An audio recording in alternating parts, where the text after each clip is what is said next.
Do you want to know why you haven't achieved your goals when it comes to basketball yet? The simple reason is because you haven't made yourself valuable enough to have those things yet. The thing separating you from more playing time, from having a bigger role, from putting up better numbers, from making the team, or from making it to the next level, or whatever your goals may be, is the value that you bring to the floor. Valuable players get rewarded with those achievements, so if you want to have those things, your focus needs to be on becoming the most valuable player possible, which is exactly what we're going to talk about right now.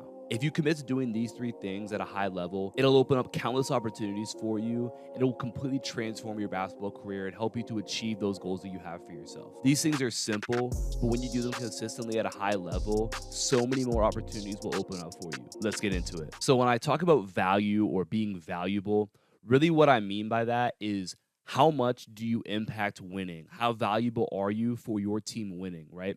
Coaches, when we look at like the process of this, coaches want to win games. And so therefore they're going to prioritize giving opportunities to the players who give them the best chance of winning those games, right?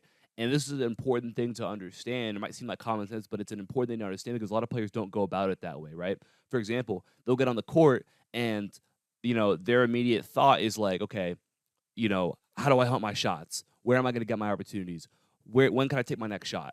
Am I open here? Am I not open here? And everything becomes about themselves, and it becomes intrinsic, right? And that's not only their main focus, but it's their only focus. And they lose track of what the actual goal should be on the court, which is how do I put my team in the best position to win games? Because that ultimately is going to be the key for opening up every single opportunity that you want in the game of basketball is how much do you contribute to winning. And so that needs to be at the forefront of your mind. Now, what I'm not saying is I'm not saying for you to, not shoot the ball or to not hunt your own shots, to not be aggressive. What I'm saying is that it needs to come through the lens of how do I make sure that what I'm doing puts my team in the best position to be successful, right?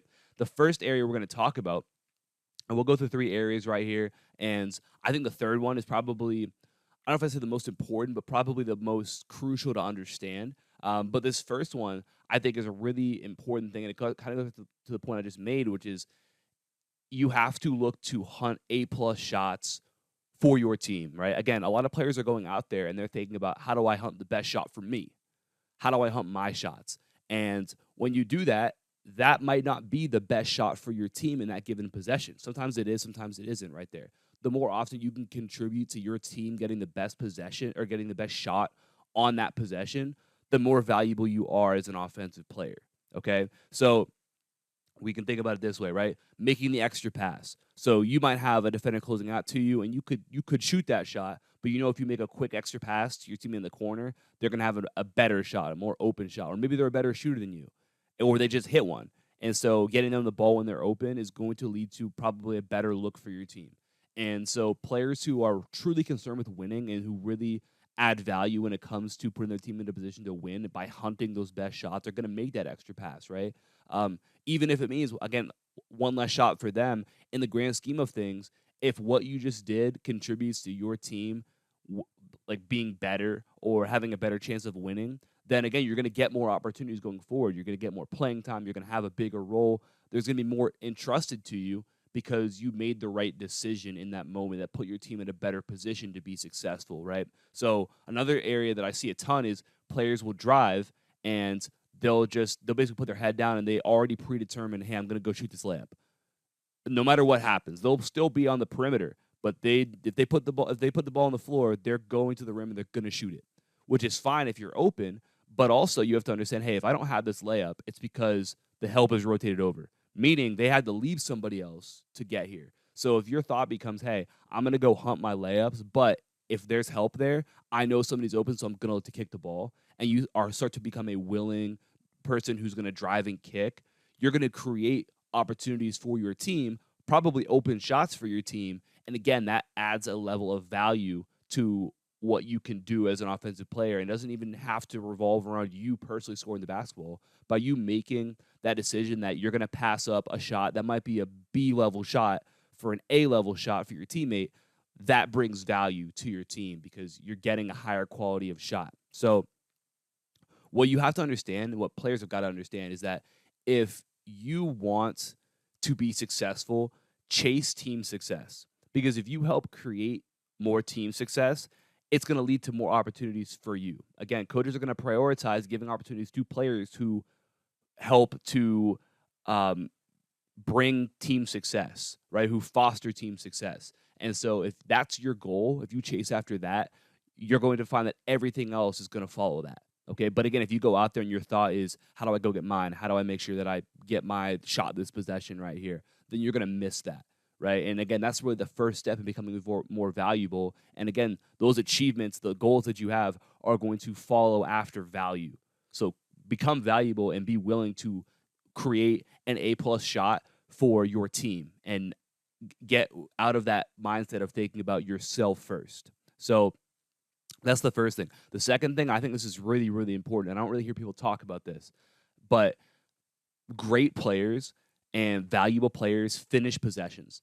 And so we can look at this on both sides of the ball, but simply put, the most valuable players are players who can help their team win the possession battle. So the more often that your team has the ball and the less often the other team has the ball, the more opportunities you're going to have to score, and the less the less opportunities they're going to have to score.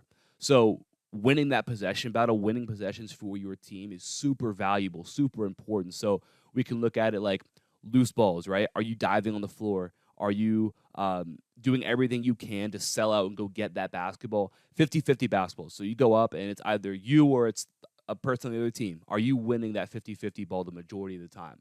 Are you treating a 50-50 ball more like a 75-25 basketball, right?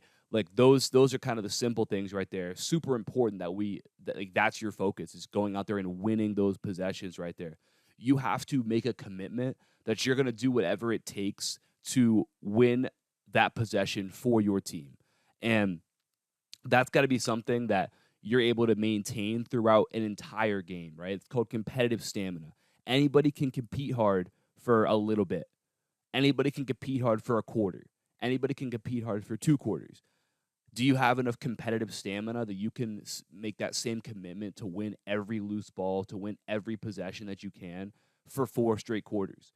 If you do, that's an insanely valuable trait that you have. And again, so many things are going to follow after that. And you're going to be prioritized with playing time, with opportunities, because you're able to you have that competitive stamina and you're able to win those possessions for your team right there. So you've got to make that commitment, and value is going to follow that.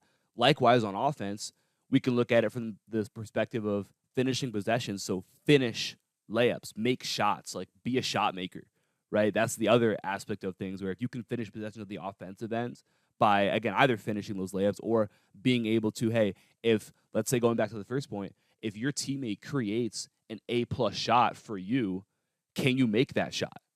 You consistently make those shots. That's also, on the other end of the floor, finishing possessions goes with that as well. So going back to kind of what we mentioned, so much of this is about your level and your desire to compete. So do you make a commitment that every time you go on the floor, you're going to compete harder than anybody else? Because that's one thing that you can always control. You're not going to control making shots all the time. Like, you're going to have games where every shot's going to feel good and you're going to miss them. And that's just how basketball works. Like, you miss shots sometimes, right? And that can't affect the other stuff, right? If you're still making that commitment that you're going to outcompete everybody, you're going to create a lot of value just because you're going to win those loose balls. And if you get to the point where nothing else matters to you except for winning that possession, you're going to find that you're going to start winning more possessions, right? A lot of players think that, like, if I'm not 6'10" with a 40-inch vertical, and I'm not going to go win these loose balls. Like, no, if you actually make a commitment that you're going to go do it, you're going to find that you're going to get it done, right? And I know it might not make a ton of sense, but once you actually start to make that commitment, you'll see, like, hey, I just naturally start to end up winning more possessions.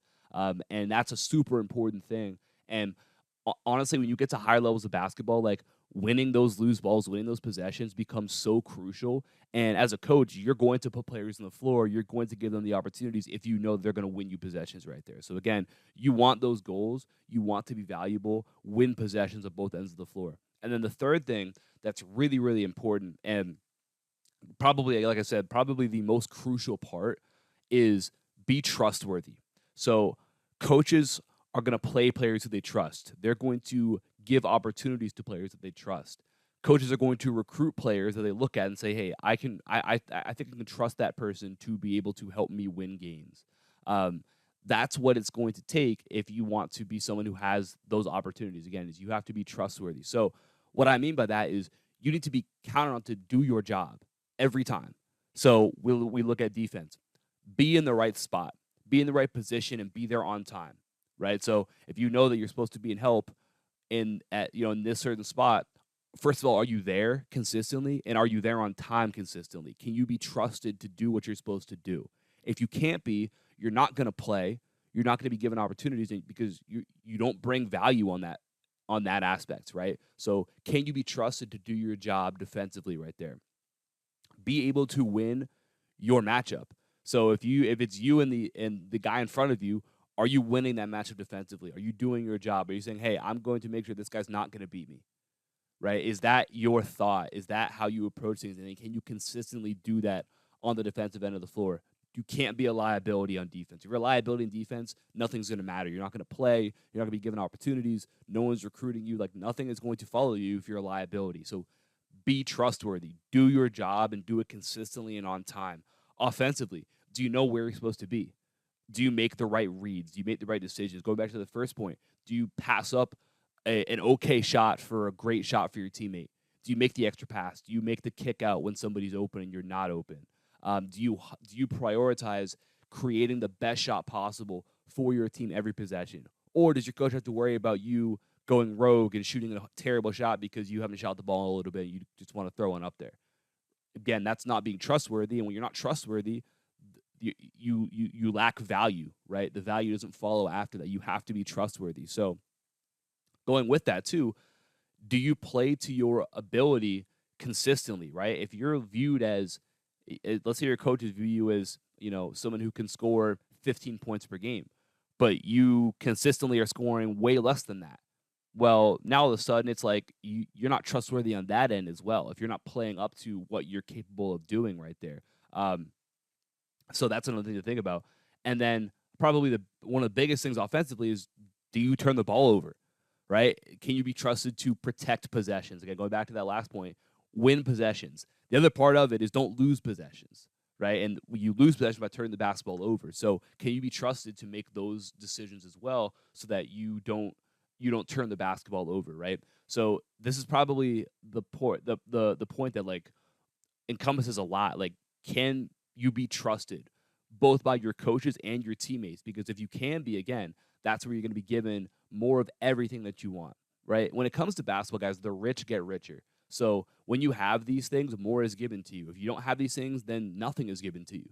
So you have to focus yourself on becoming the most valuable player possible. And again, we do that by hunting those great shots for your team, prioritizing, how do I get the best shot for my team on this possession right here? That might require me to pass up a shot opportunity because someone else on my team has a better shot. And when you consistently do that, that's somebody who brings value to a team right there. Number two is finish possessions, win possessions. Go out there and decide that every loose ball is going to be yours, right? You're going to outcompete everybody every time that you're on the floor, and then be able to do that for 4 quarters, because not a lot of players can. And when you can, that brings a lot of value to the table as well. And then number 3, be trustworthy. Be somebody who's going to do their job. They're going to be in the right spot. They can be counted on to win their assignment and make good decisions. And when you do those things, guys, you become valuable. And valuable players are given all those things, right? So again, if your goal is, I want to play more, I want more playing time, then you got to do these things. If you do these things, you're going to play more. I want a bigger role. If you do these things at a very high level, then you're going to be given a bigger role. You want to put up better numbers. This is going to lead to you playing more, you being in more positions to have opportunities. If, let's say, going back to that finishing possessions point, if you on offense finish possessions, you make your layups, you make your shots when you're open, you're going to be given more of those opportunities to finish possessions because you can be trusted, which again goes back to that last point, like, be trustworthy overall. If there's a point you take away, it's got to be that. Hopefully this helps you guys out, puts you towards those goals that you have for yourself. Make sure you guys click that top link in the description down below to get my free Elite Perimeter Scorer program. It's going to help you take your game to the next level. I appreciate you for watching. Drop a like, subscribe if you're new, and leave a comment if you got something from this, or if you have a question or a takeaway, let me know down below. I'll talk to you soon. Peace.